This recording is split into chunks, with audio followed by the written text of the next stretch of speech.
கோயம்பேடு பேருந்து நிலையத்திலிருந்து செயல்பட்ட அந்த பேருந்துகள் கொஞ்சம் கொஞ்சமாக கிளாம்பாக்கத்திலிருந்தும் மாதவரத்திலிருந்தும் செயல்பட்டு வருகின்றன. இந்நிலையில் கோயம்பேடு பேருந்து நிலையம் அமைந்திருக்கக்கூடிய இடத்தில் லூலு மால் அமைக்கப்பட இருக்கிறது என்ற ஒரு தகவல் கடந்த சில நாட்களாக சமூக ஊடகங்களில் பரவி வந்தது.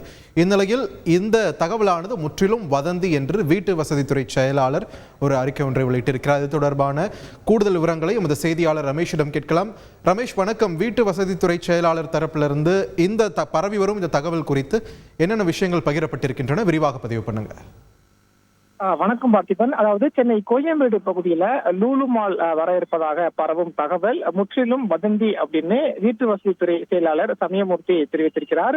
இந்த தகவலை தமிழக அரசால் உருவாக்கப்பட்டுள்ள உண்மை சரிபார்ப்பு குழு தெரிவித்திருக்கிறது.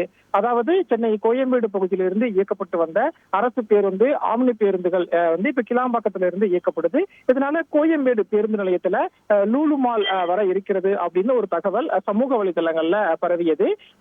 குறிப்பா அரசு சார்பிலையும் அமைச்சர்கள் மீதும் ஒரு பொய் செய்தி பரவுவதை தடுக்கும் வகையிலையும் பொய் செய்தி பரப்புவோர் மீது நடவடிக்கை எடுக்கக்கூடிய வகையிலும் தமிழக அரசால் உண்மை சரிபார்ப்பு குழு என்பது உருவாக்கப்பட்டது.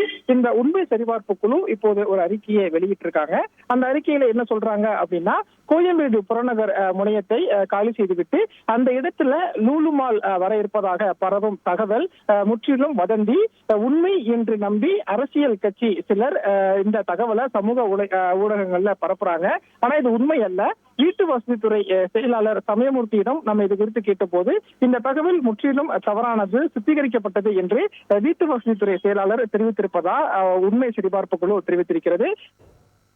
நன்றி ரமேஷ், உங்களுடைய விரிவான தகவல்களுக்கு.